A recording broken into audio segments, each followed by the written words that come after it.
สุดท้ายองค์ผู้มีอติชนต่างอักเนี้ยไงนี่นึกชมสมนายน้อมในประเภทรถแต่มวยทำไมได้มีชัวท้าประเภทรถแต่ร้อนอารมณ์มีโยมมวยตักบ้าน VIP ได้เจ็บประเภทรถแต่หนกัดเก่งบ้านเมียนกับเท้าไอ้ได้สำคัญคืออันมวยตักในเหลือหนึ่งบานเตียได้ทราบประเภทรถแต่นี่คือเฟอร์ลางปีอารมณ์มีโยมจังลักษณะพิเศษวิคือวีอัดเงียแฉยังอัดเผาแผ่บ้านเงียสัวจ้ะจังประเภทนี้พองได้คือยังอัดเฟอร์การกัดเก่งบ้านหายสมัยประกันได้คือยังอัดเฟอร์การตลาดจ้ะบัดบาบ้าน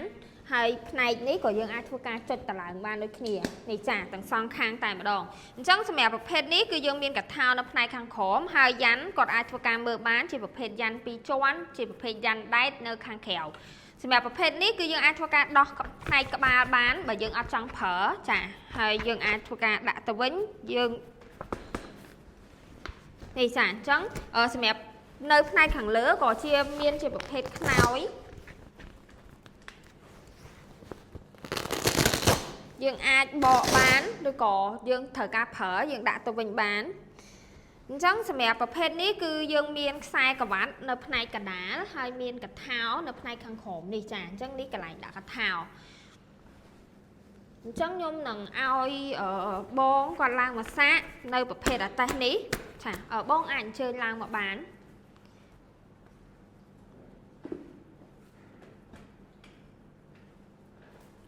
ថ្ងៃអញ្ចឹងសម្រាប់ប្រភេទអាតេសនេះគឺងាយស្រួលក្នុងការបំលាស់ទីឬក៏រុញចាហើយគាត់អាចធ្វើការដាក់ឲ្យដល់ខ្នើយកោយដល់ឈប់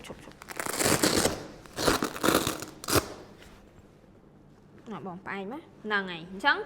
នេះគឺប្រភេទអាតេសនេះគឺវាមានភាពងាយស្រួលអញ្ចឹងហើយមួយទៀតគឺយើងអាចធ្វើការកាត់កលាក់ខ្លួនបាន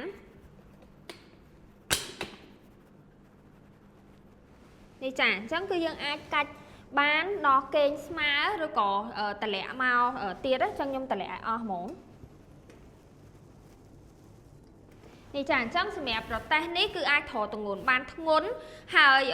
លក្ខណៈពិសេសមួយទៀតគឺផ្នែកចុងជើងគឺយើងអាចធ្វើការលើកបានទាំងសងខាងដូចគ្នានេះចាអញ្ចឹងគឺងាយស្រួលក្នុងការប្រើប្រាស់សម្រាប់ចាស់ដែលគាត់ពិបាកនៅក្នុងការចុះពីលើអាតេសឬក៏អីគាត់ត្រូវការងូតទឹកអីគាត់អាចធ្វើការជ្រើសរើសជាប្រភេទអាតេសបែបប្រភេទអញ្ចេះបានអញ្ចឹងសម្រាប់កន្លែងដាក់ជើងយើងគ្រាន់តែកាច់ផ្នែកខាងនេះមកចាហើយសម្រាប់